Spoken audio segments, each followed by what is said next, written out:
This episode is brought to you by Let's Productions. Follow us on Facebook, YouTube, Instagram, LinkedIn. See you there.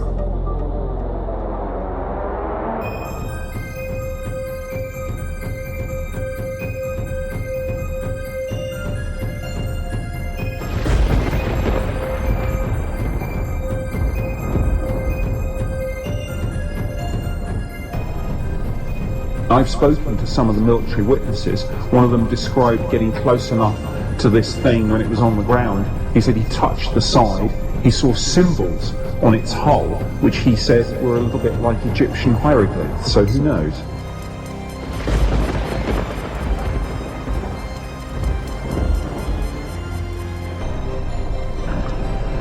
I guess we saw it about twice the height of the treetops from several hundred metres away, something that looked like at first like a blimp, but as we drove closer to it, it looked like a circle of round orange lights. Except in those lights, there appeared to be figures standing in the shadows. Inside, behind the orange lights, you could see silhouettes of tall, dark figures. And I had enough time to say to my husband, look at the people in the windows, when it shot off to the left of us, and in a couple of seconds it was totally gone.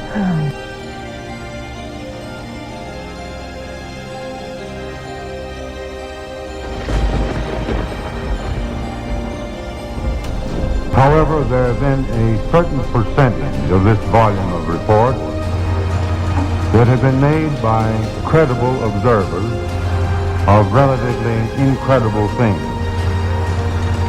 It is this group of observations that we now are attempting to resolve. A basic difficulty in dealing with these is that there is no measurement of them that makes it possible for us to put them in any pattern that would be possible for a deliberate, custom sort of analysis to take the next step. We have, as a date, come to only one firm conclusion with respect to this remaining percentage, and that is that it does not contain any pattern of purpose or of consistency that we can relate to any conceivable threat to the United States.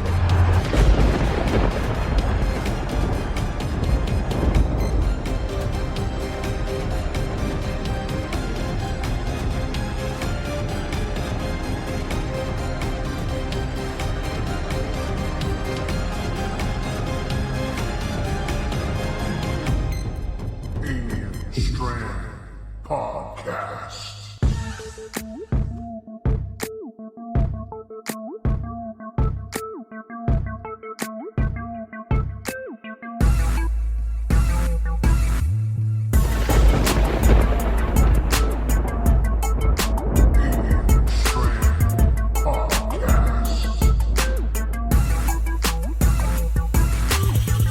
This is Kelly Green with Realty Executives, Coastal Bend in Corpus Christi, Texas. And you're listening to the Alien Strand podcast with Donald Ledesma. Buying or selling, visit me at kellygreenrealtor.com or visit me on my Facebook page, Kelly Green Realtor. See you there. Hi, everybody, and welcome to another episode of Alien Strand Podcast. Welcome to today's show,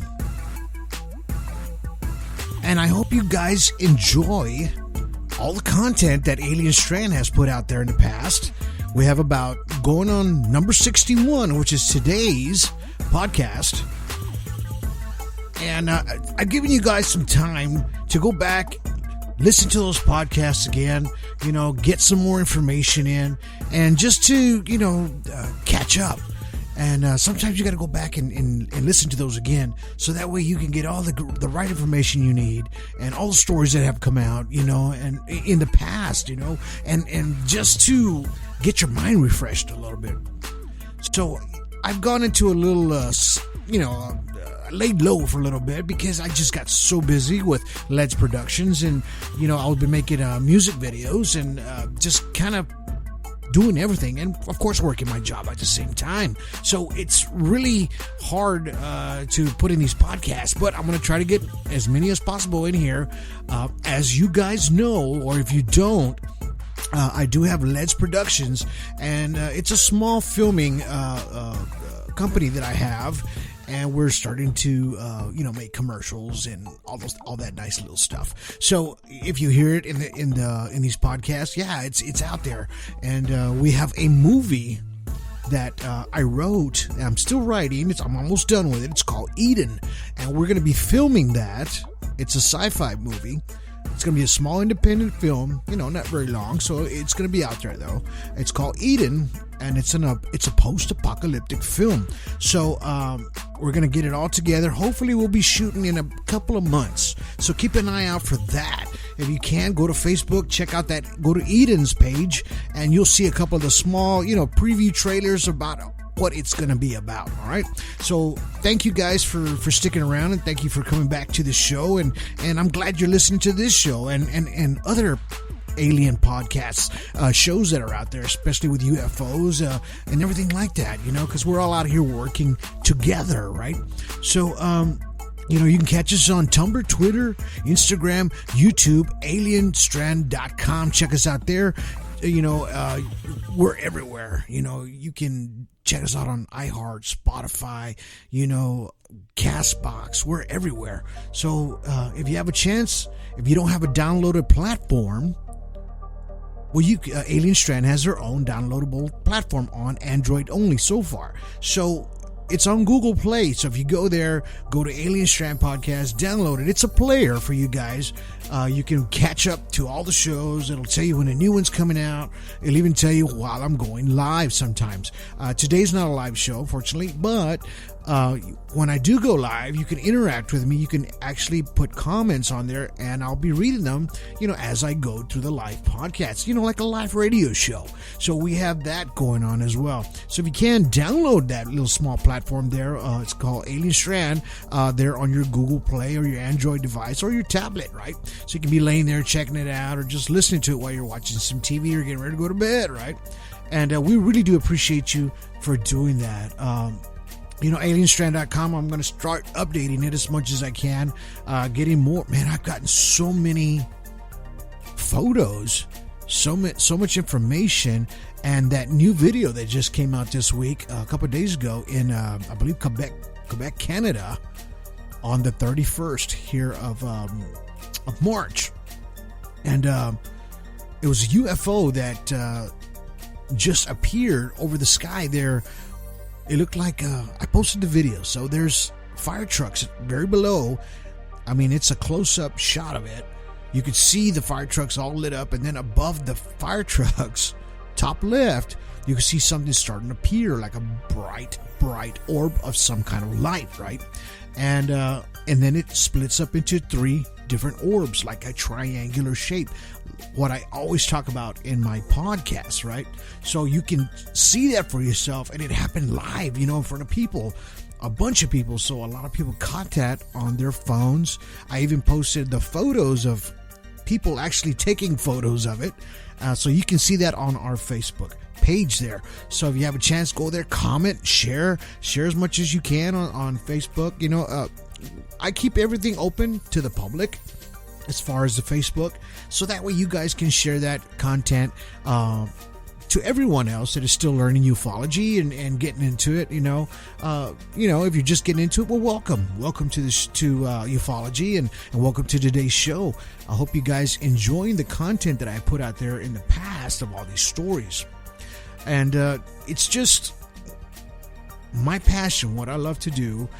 During my busy work schedule, I still put a little time aside for you guys and to get this information out, because I think it's important, for the folks out there that are going through these things and getting their stories out. I believe my podcast prior to this one, I had a guest on the show, and she was able to, tell her story on her abductions and what was happening to her, and how she was able to fix a lot of those things herself, and how she found other places to help her figure out exactly what was happening to her.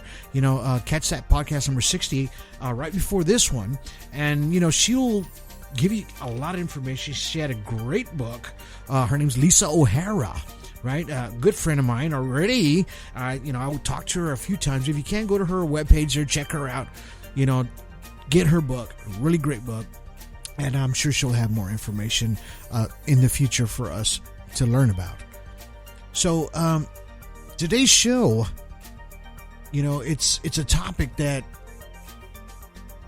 it's been out there for a while, and I love getting into these older shows, not shows, but the older stories, because they're just so genuine. Back then we didn't have all that, CGI and all that good stuff that they could put in their stories, or even their imaginations weren't even as much as we are now, as far as getting these images out there to make our minds expand more on what we're seeing out there. Even it's kind of strange to say it this way, but if you notice the old UFOs that you're seeing, the old photos, the old pictures, the disc-like shapes, right? And then after the 2000s and up, when CGI started coming out, even a little bit before that, you started seeing these shapes of these ships start turning into more impressive looking crafts in the sky, right? And that kind of makes me wonder at times,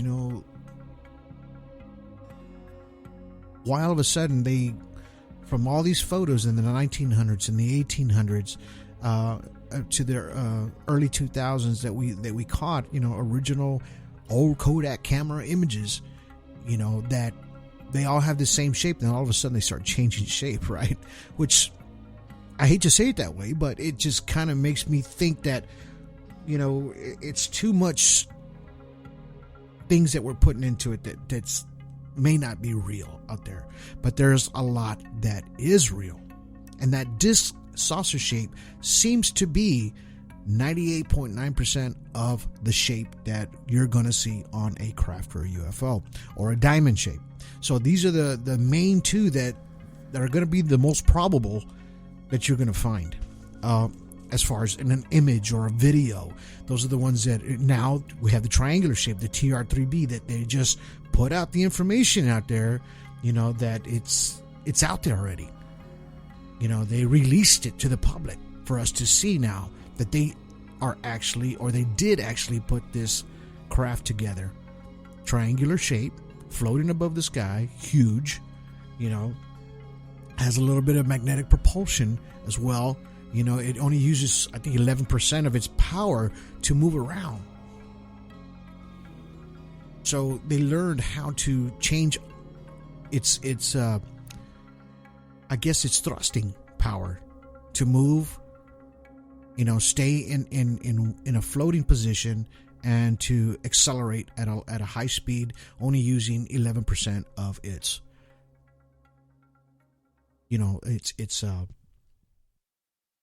trajectory or its engines, So, and that's what, our science is actually starting to expand in that sense. And which brings me to this next story, this new story that I'm going to tell you right now. It's been around, and I've read it a few times, but I never got to really dig deep into this story. This is episode number 61, 1958, and I called it The Trip.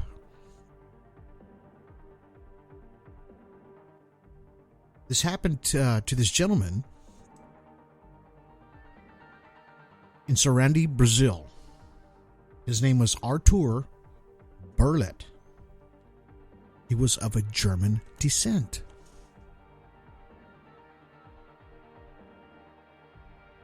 And this happened on May 14th, 1958. He was traveling in the town of Strand, around the area, to collect unpaid accounts of his photography. That's what he was. He was a photographer. He talked about he had different jobs, but he ended up sticking to photography.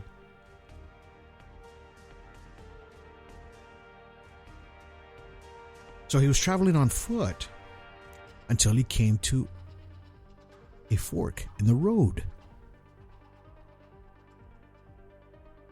He says this was about 11 miles from Natalino. I guess that's the next town over. He said the time was about 7 p.m. Then he said, something caught my attention above the sky. And it was at the edge of the woods.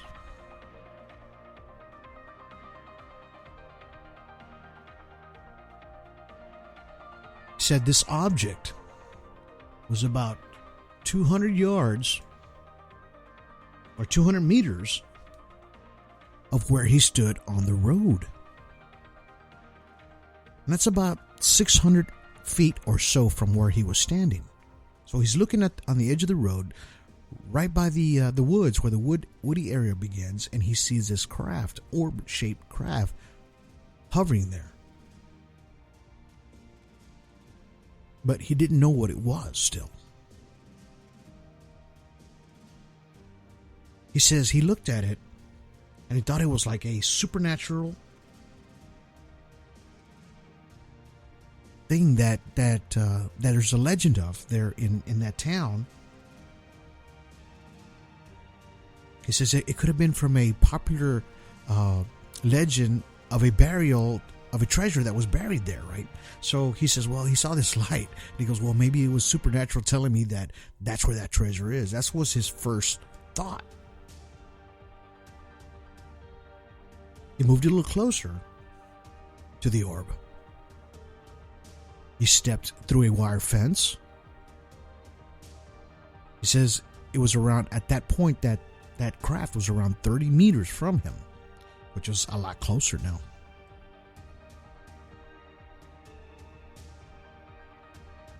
He said he was in shock to see it had like rounded material in the light. He said that craft was about 30 meters wide as well.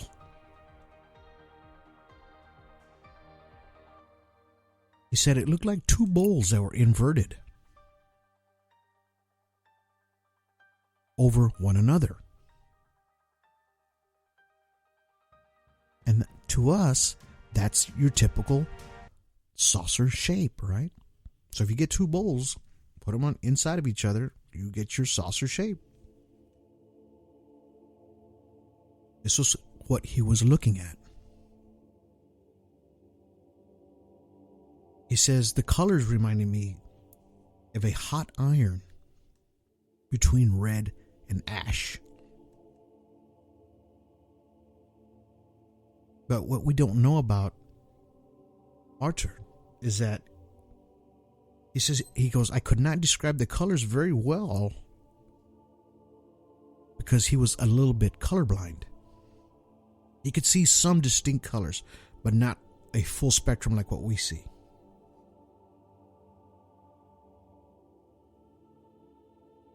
He said at that point, he felt that he had to back up and walk backwards and flee. But he said, I stayed. I needed to see.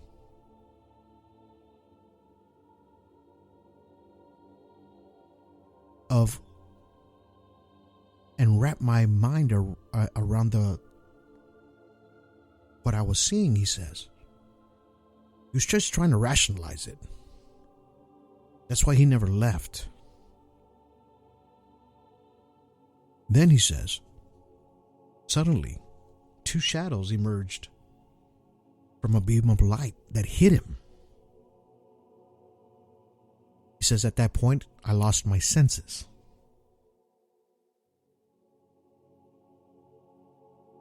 When he woke, he found himself on a white bed. He said it was hospital-like. He said, quote, could not raise my arms. They felt imprisoned.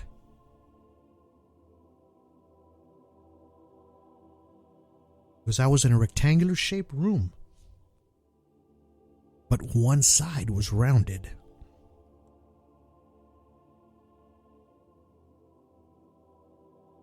Then at that point, he got the impression that he was on board some kind of ship.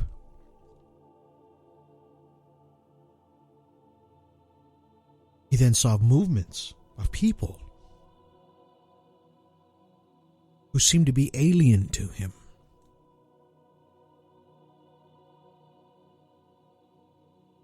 He says, I addressed him in different languages.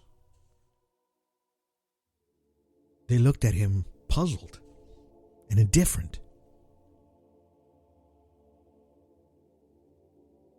Then they got him, helped him up. They moved him to a different part of the room. He said, I felt real weak at that point.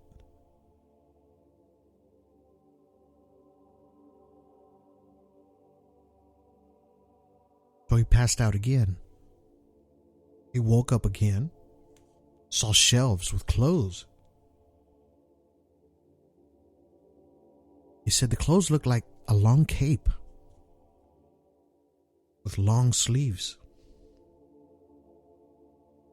At that point, he just figured he needed to change into those clothes. After he did that, 2 guards walked in the room. At that point, they grabbed him again. He says, we walked a few short steps down to a lower area. Then another door opened. Then we took a few more steps down to a basement looking kind of room. They walked him through a small corridor, through a few more rooms, he says. He says, finally, a door opened. And to his amazement, he saw ground and a city that was completely different. He said, I felt enormous dizziness. He says, I felt like I lost half of my weight. He said, I was still held by both arms by these beings. He says, at that point, the buildings looked like they were shimmering some colors. He says, the brightness was enormous.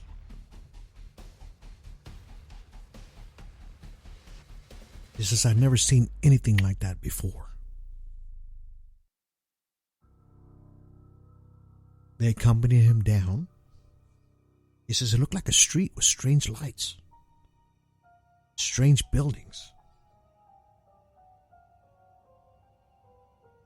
He said, I saw pedestrians. They were dressed differently.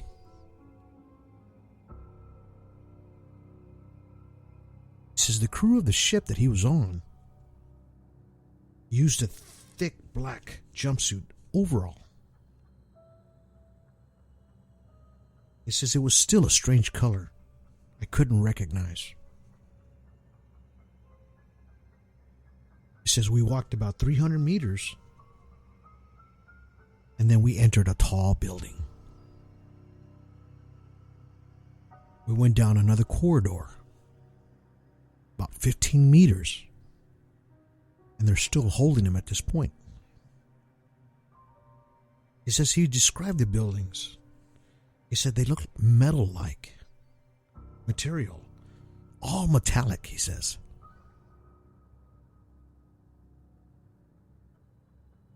They took him to another room and they left him there.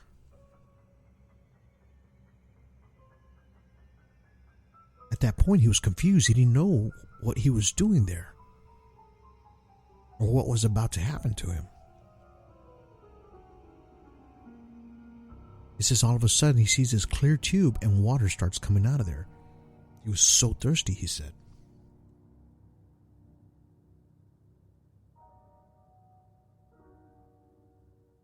drank some of the water.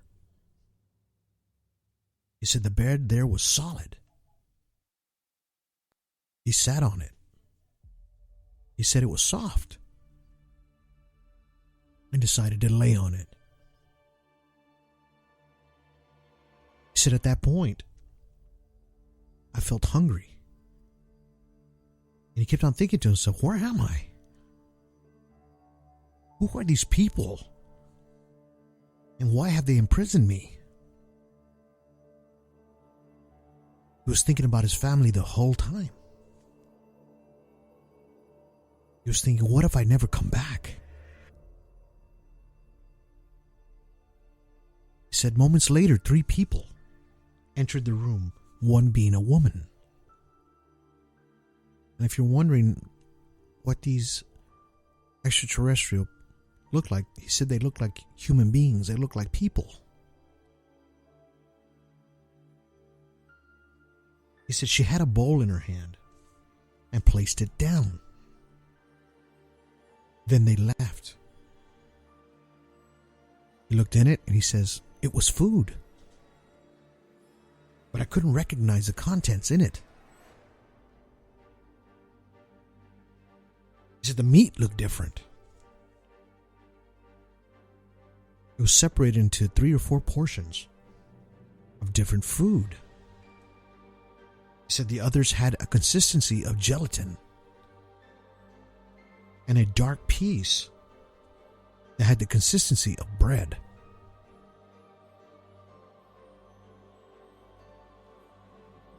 He ate a little bit of it and he said it had a different taste to it. He knew it was meat, but he couldn't recognize the taste.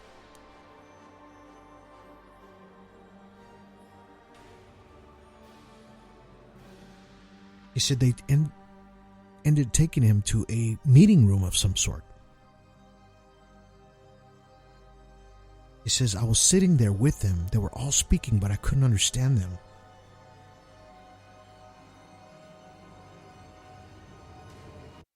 He said they spoke for about 20 minutes or so.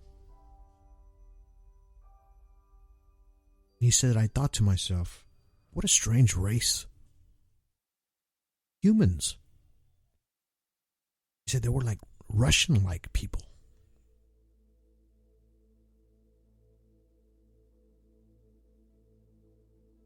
He said, then I got up and addressed them in Portuguese. I addressed them in Spanish. I addressed them in Italian. Until he murmured something in German. At that point, he got one of their attention. One of them got up and said, Dutch? He says, I responded with an affirmative sign.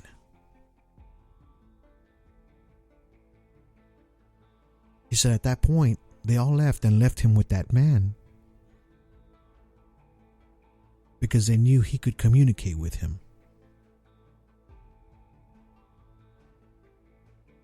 The man told him in German, follow me.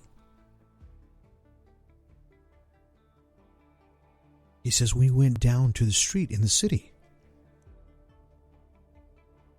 He says, I saw a robot man.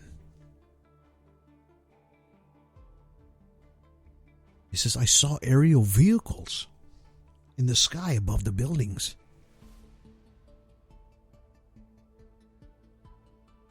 He says, I was so scared. Never in my life have I seen anything like this. He said the man patted me on my back 3 times. And in German, he told me, it's okay. And he calmed me down.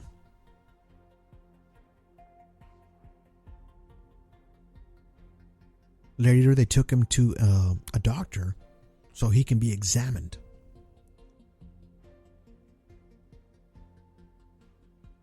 While he was being examined, he asked, are you German? And the man said no. He says, we're Arcturian.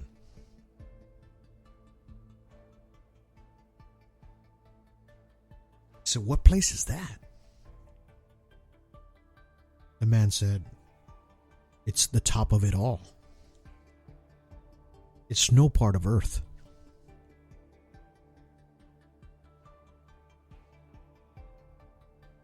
They told him, "You are in no danger here. No need to fear." He says that you are in company of people, despite not knowing you, are more your friends than your own people.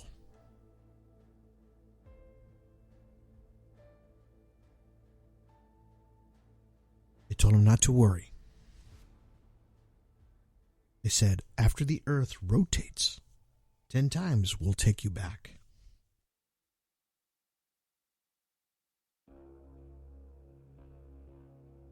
They even asked him several times, "Would you like to remain on our planet?" But each time he refused because he thought of his family.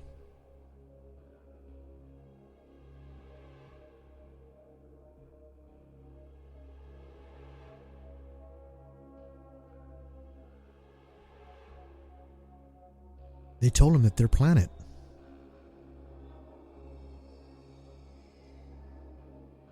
one year is 353 days.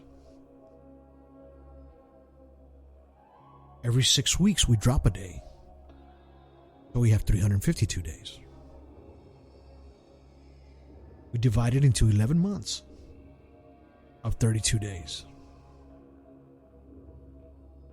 But then the first, except in the 6th year, is 33 days. The months are divided into weeks of 5 days.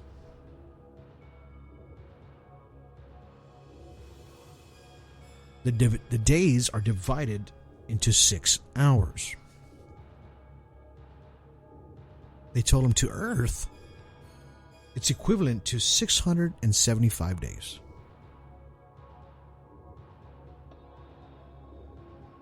So you have to remember that on other planets, or maybe in a different galaxy, their sun or their star, which we call our sun, might be in a different position. Their planet might be bigger, to where it's got a slower spin, slower rotation, to give you a different day.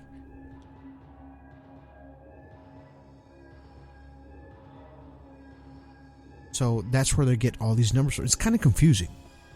A little confusing. But I believe I talked about this before. And I explained that from a different planet. How the days would change if it was a bigger planet, smaller planet. That your days would be longer or your days would be shorter. Or your years would be longer or shorter.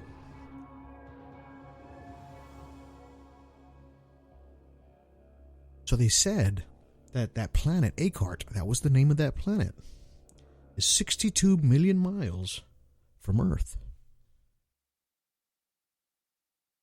Now, this happened in 1958.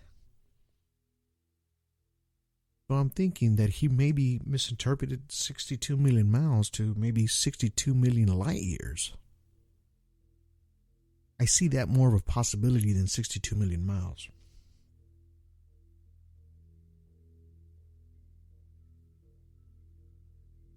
He says after a week, the ship left him 5 miles from his town, Seriandi. At that point, he ran home. While all this information was still fresh in his mind, he went home, drew sketches, notes on the trip.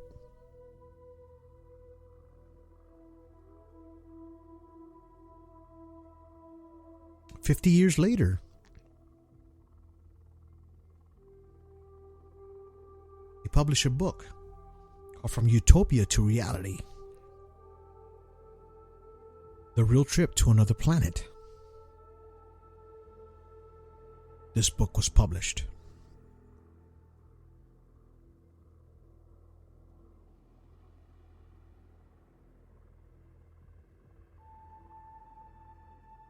So, all the information that we got out of this story today came from his words, his sketches, everything that he had. They said he had roadmaps in chronological order of the events, original manuscripts, notebooks, over 422 pages of it, plus the camera that was carried to the planet. A cart.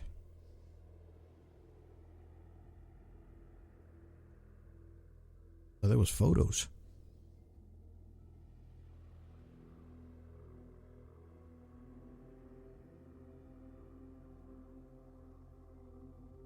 You know, they said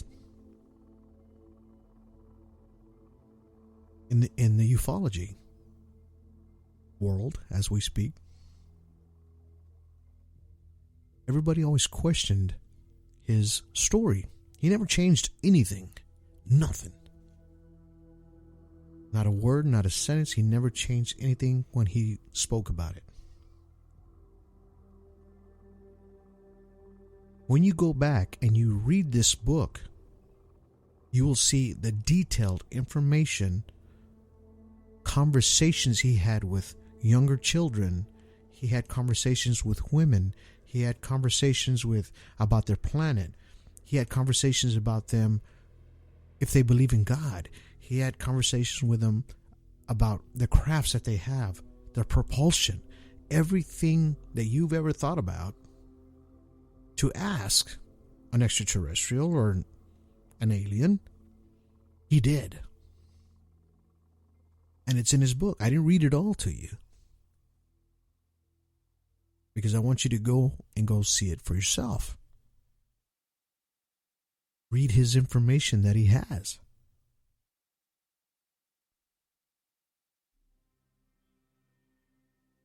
Like I was talking about, the UFO community back then in the 1970s and even now still say this man came with a flood of information that could not be made up or invented with all of this detail.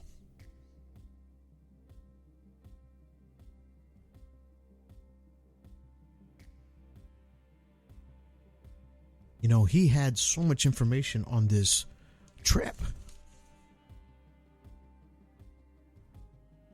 You know, he always wondered to himself while he was on that planet, why did you take me? Why am I here? Why did you bring me here?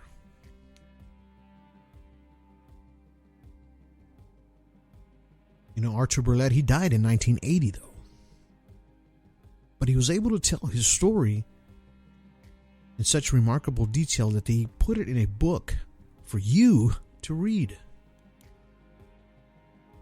So you can see for yourself, read for yourself, and think about everything he experienced in that trip.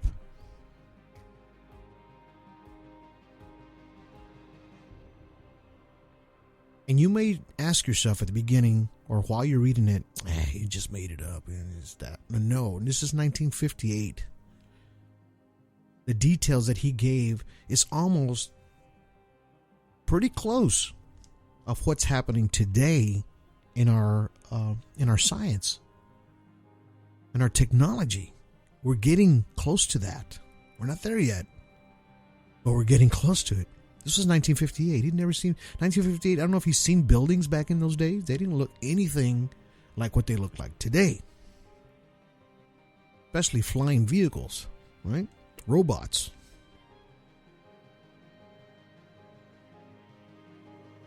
Flying in these ships. Remember, he was there 8 days. They showed him many, many things. He had many conversations with them. even about our own DNA and where it all started. Have we heard stories like this before? Yes, I've heard one or two, not very many. But this one's pretty darn close of what we're almost looking for.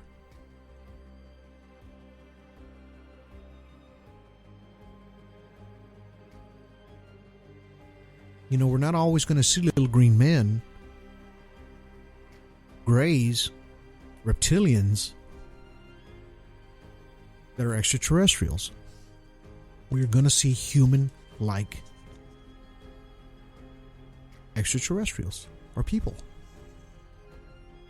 Just like Billy Meyer did. They were people.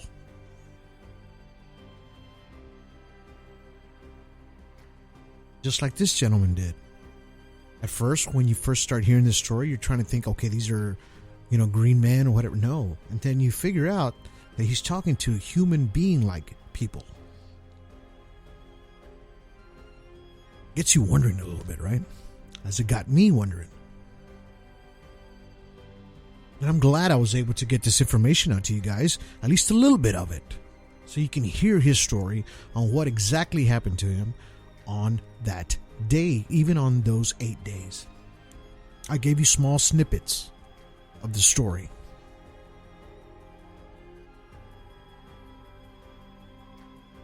So if you have a chance, go catch that book, look for him, download it, check it out.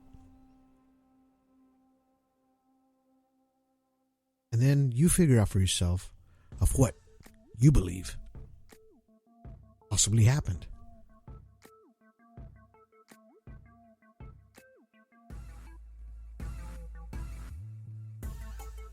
I believe something happened to him.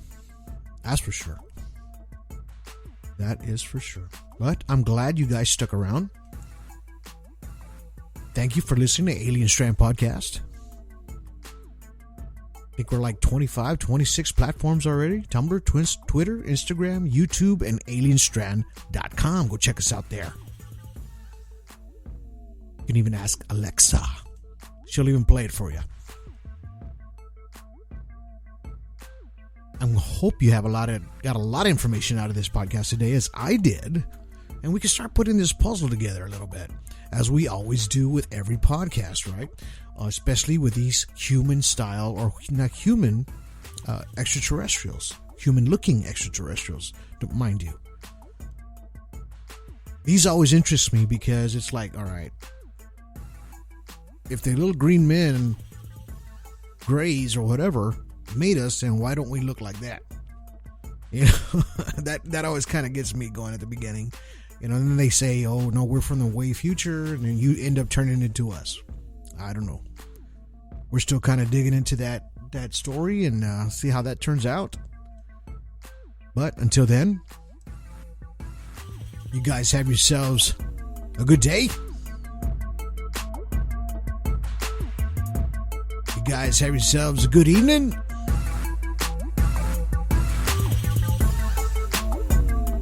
Have yourselves a good night.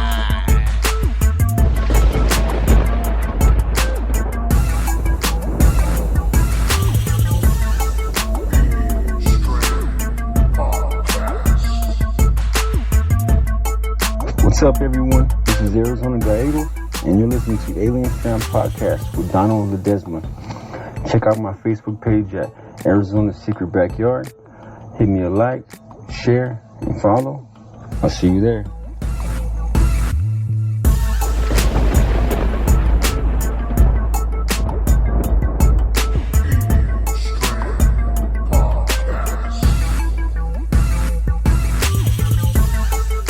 I've spoken to some of the military witnesses. One of them described getting close enough to this thing when it was on the ground. He said he touched the side. He saw symbols on its hull, which he said were a little bit like Egyptian hieroglyphs, so who knows?